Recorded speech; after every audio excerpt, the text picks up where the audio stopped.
Hello interwebs, I'm on the floor.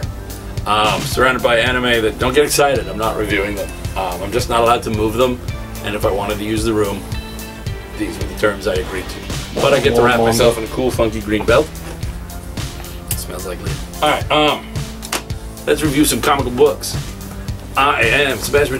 This is F3G2. Behind the camera is not only Big Sexy Dave, but Big Sexy Dave's little cute mom. So it's like, take your mom to work day. Even though mostly his work is nodding disapprovingly at everything I do. And he's right, don't judge him. His job is actually judging me. And it's easy, I'm wrong. Here is Darth Vader, number 8.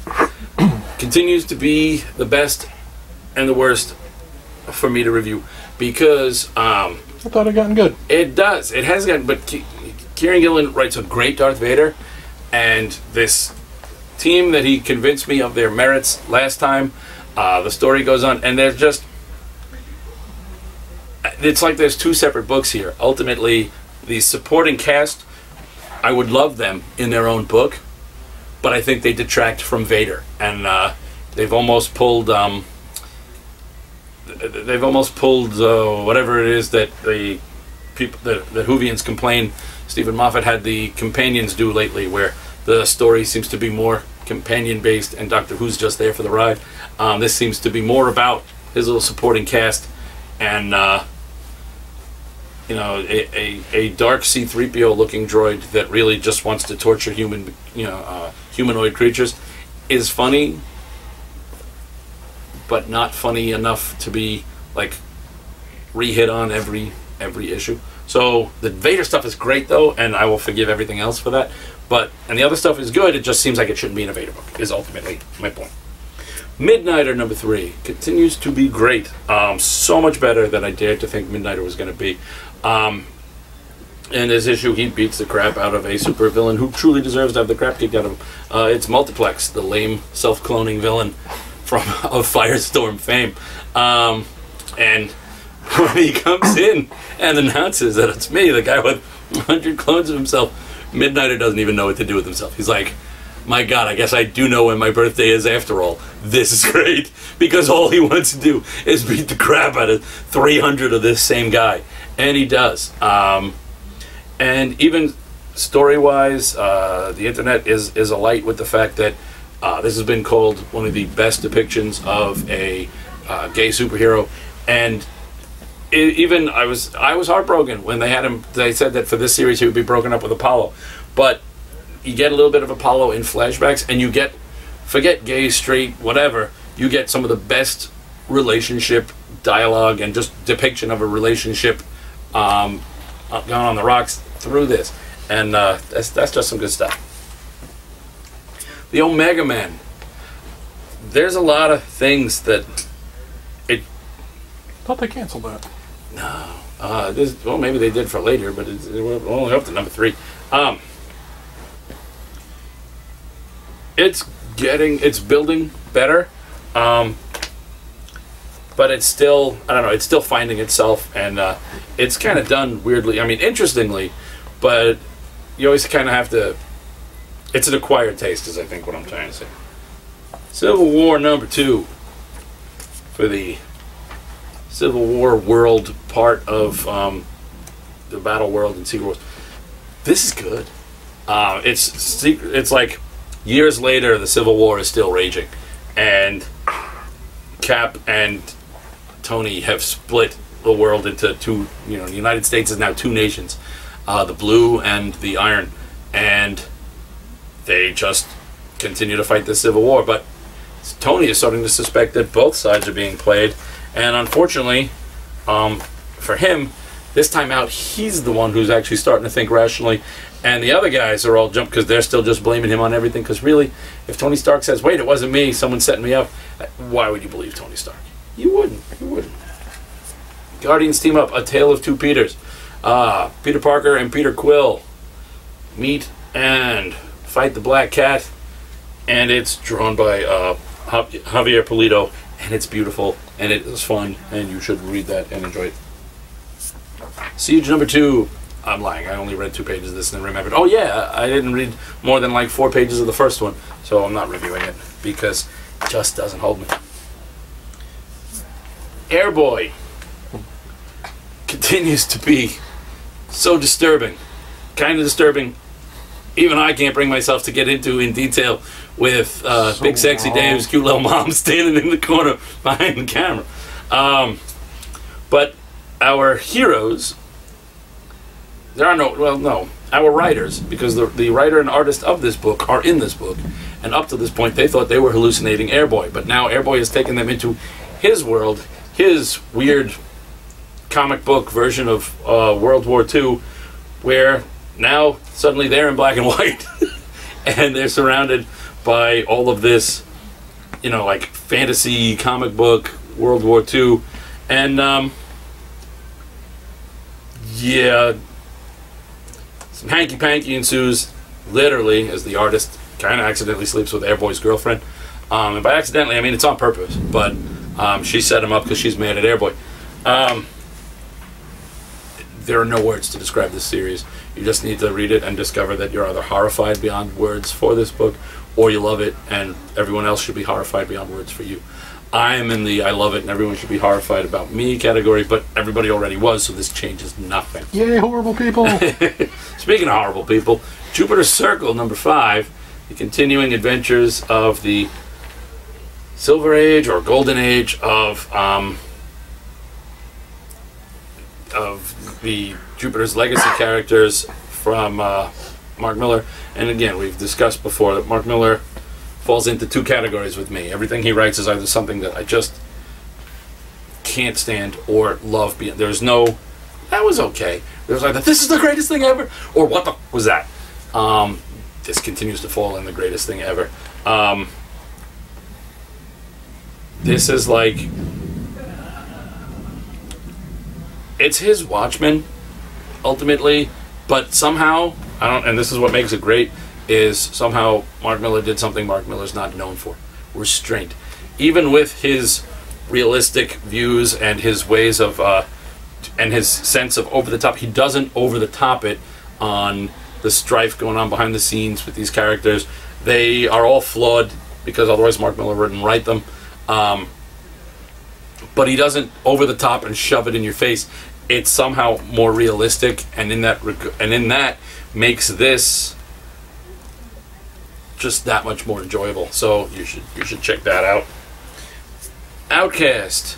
There's a brief moment of almost our boy's reunited with his daughter, who asks the question in front of other people: "Are you not around, Daddy, because mommy was so scary?" But everybody thinks that he hurt the mom. They don't realize the mom was possessed by a demon, and his power that he didn't even know he had is when he touches people that are possessed, he is an outcast. He casts demons out. So they thought he was attacking the mom, and now the mom doesn't remember any of it because she was possessed. So she's left him and has a restraining order, but the kid knows it was mommy that was scary and Daddy saved them. So it's heartbreaking in that regard. Great storytelling, but just heartbreaking. Ultimate End, number 4. See how Miles is on the front? He's also on the last page. The fact that they say, and then Miles is going to be like a fly in the ointment for Doom's storyline for how to deal with all of this. This is like, yay, Miles! No, Miles isn't here. Miles is going to fix it later. Right now it's everybody versus 2 Tonys and a Hulk. Because, damn.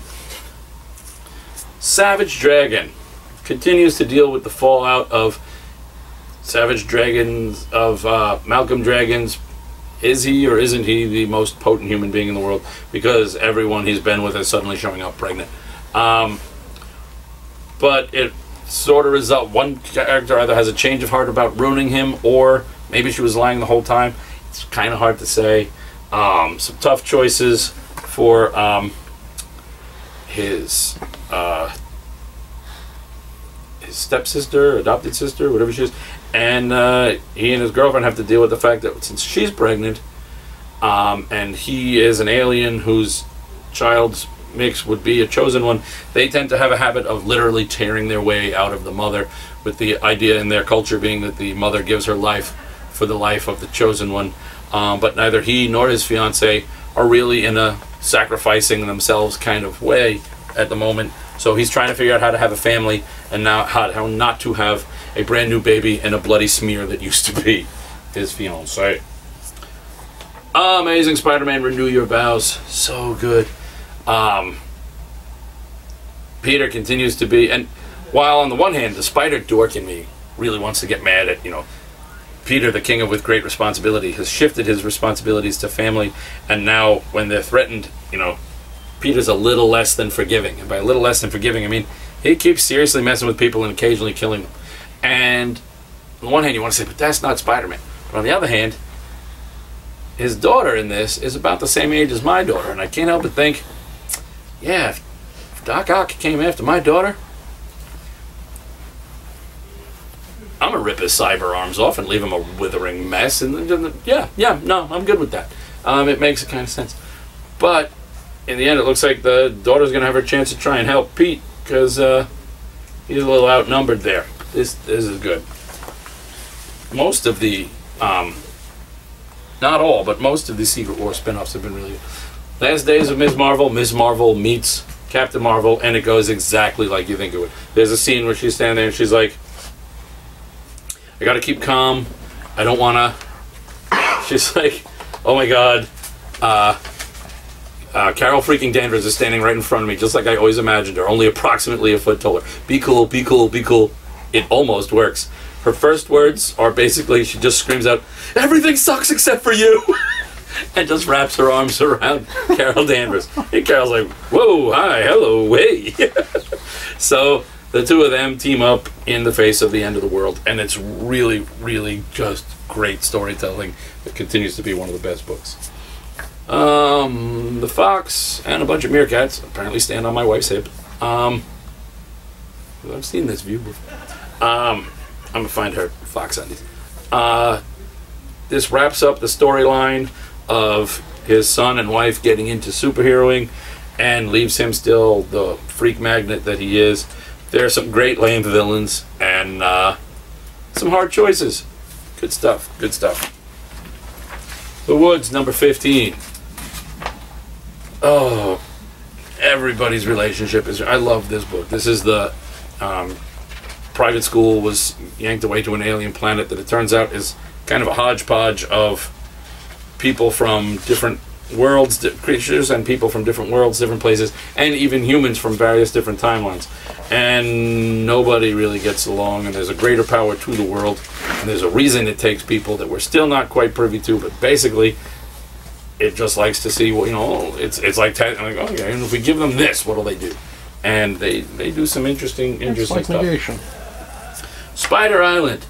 Venom, Agent Venom, Flash Thompson, gets the idea that the only way to stop the heroes who are under control of the Spider Queen is to inject them with things that counter it out, because Werewolf by Night is only affected in a spider when he doesn't turn into a werewolf. So he turns Cap back into the Cap Wolf. He wakes up Stegron.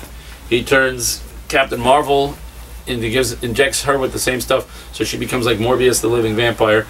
They give the Hulk the lizard formula, and unfortunately for everybody, though he's holding on right now, they spray the Goblin formula from the Green Goblin in Tony's face, and Tony keeps having moments of laughing insanely as he's fighting off being driven insane. So everyone's a potential villain, but they need to be in order to fight the bad guys. And there's a surprise that was kind of hinted at, spoiled in the in the solicits, but yes, they find someone in the tube, and it's Flash's old BFF Peter that he didn't realize is Spider-Man. Yay! So it's his hero and his buddy. Meanwhile, we find out what's going on in that Spider-Girl backup, why everybody thinks she's an imposter and is attacking her, and it's just so good to have those Spider-Girl backups. They make me happy. Big Trouble in Little China continues to be really good, but the art just isn't doing it for me, and it makes it harder for me to follow through. The art before was so perfect, and this art, I don't know who Joe Eisma is, but I don't know, it made me think, and this is, I'm sorry to have to go to this level, but it made me think of something I used to read from when I used to get review copies sent from Blue Water Comics, where they were just, you know, yeah, I drew it, and that was it. The Spire, Simon Spurrier and Jeff Stokely's, and Andre May. The Spire. This sleeper, if you haven't heard of it, go find it. This is like a procedural political thriller in a fantasy world. It's like Mobius's Game of Thrones. It's like a fantasy sci-fi world. But yeah, this is if Mobius wrote and drew Game of Thrones. That's really the best way to describe this. And it's so good. Oh, I'm losing my green belt. Lobo versus the Spider Lady, and they, interestingly enough, they mention the Omega Men, which, if you go back to the original Lobo, not the, well, it's the same character, but the main man. Even before he became the main man, back when he dressed in this horrible, like, orange and, I want to say it's purple, but I'm colorblind, so don't quote me on that, costume, he first appeared in the Omega Men comics, and yes, he used to be, everybody said, oh, he used to look a lot more svelte like this before he became the big, muscly, spike, what was it, hook-wearing guy.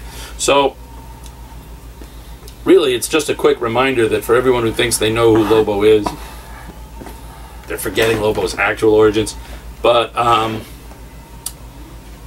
mean, it's Cullen Bunn, so it's good. The art was a little choppy on this, but it's Cullen Bunn, so Cullen Bunn. AVX Little Marvels continues to be adorable. Both sides continue to vie for these normal human twins as they try and recruit them. They're now being recruited by the little Guardians of the Galaxy, having just been found by Galactus, who picks them up and say, the little foods look the same, because they're twins. Also, there's a great moment where after trying out with the X-Men, they go and hang out with the Avengers, and they're like, I didn't know Spider-Man was an Avenger, and he says, they play pretty fast and loose with membership, right, Logan? And Logan pops up, he's like, can't help it, I'm a sucker for bounce houses, because Spidey's used his webbing to make a bounce house. And the kids are like, but, because he was just on the X-Men, and he's like, shh, don't tell Cyclops, he'll get all eye hurt. And they made me giggle. Insufferable #4. We continue to examine the strained relationship between Nocturnus and Galahad, the father and son duo who had so many differences that eventually the son came out on public TV, said I quit, took his mask off, and ended up outing both of their secret identities. And now the son is like a glory hound superhero, whereas the father still sticks to the knight. And they find a villain called the Choice in here, who basically just has somebody made up to look exactly like this guy's son, and then gives him the choice. I'm going to save one of them. I'm going to kill the other one. You have to pick which one's actually your son, and I'm going to kill the other one. And so as choices go, it's the superhero name, the supervillain name fits. Groot #3, where Groot meets the Silver Surfer and Dawn. Dawn and Groot's interaction in this are great, and Dawn invents the word, what does she call it? You're sufferizing, because the Silver Surfer loves to talk in those great soliloquies about how lonely it is to be a sentinel of the stars and being the power. And she's like, you're sufferizing again. Can't you relate to anyone without suffering? He's like, sufferizing? She's like, yes, this is what you do. And they have like a really special moment. She's like, oh, look, almost 15 seconds before you went back to sufferizing. But her and Groot's interactions are just great, and it works. They do a wonderful job of working around Groot's only saying, I am Groot, and people sort of getting the gist of what he's getting at. John Flood. I don't even remember ordering this. For all I know, I didn't, and it cloned over, because this is a Justin Jordan book, so therefore they usually just get those for me around these parts. But it's Justin Jordan and illustrated by Jorge Coelho, and colors by Tamara Bonvillain. So that's great. That's a great name for someone who works at Bonvillain. Oh, you're a good villain. Okay, but basically, there's a guy who's they've experimented on him from the government. So he's As we meet him, he explains, 10 years ago I worked for the government, someone. They decided to poke around in my brain, right? Their intent was to remove the need to sleep, and they succeeded. I haven't slept a week since. The problem is there were side effects. You know, permanent dream state, so I have a little trouble parsing out what's real and what isn't. I'm not crazy. I just need to be, you know, thoughtful. So he's this guy with a very interesting perception of reality, and as a result, he can kind of see how things connect that none of the rest of us do. He's just not always sure what's real. And at one point, he's coming through his house, walking through with a video camera, and this one guy's like, I don't like video cameras. And his assistant is like, Mr. Flood, there are no bats. And he's like, I can never tell. That's why the camera, right? Because he uses the camera to see if there's bats. I don't know. So he's kind of nuts. But they unearth a mystery of only he sees the pattern of a serial killer that's been killing for years all over America, and nobody else knew was there. But he sees it, and his best attempt, what makes sense to him of how to flesh this guy out and find him, is he leaks onto the internet the fact that he sees the pattern, and now this guy sees it and is coming to kill him because he's the only one who knows what he's been doing. So how could you not love that? All right, now we're gonna stop filming and see if I can get back up. Could go either way.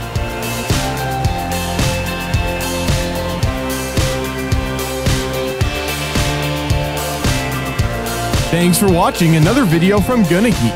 If you like geeky stuff, check out our podcast network, our news and articles, and our community forums. You can find it all at GonnaGeek.com, like us at Facebook.com/GonnaGeek, tweet us at GonnaGeek, subscribe to our YouTube channel at YouTube.com/GonnaGeek, and check out our live programming at GonnaGeek.com/live.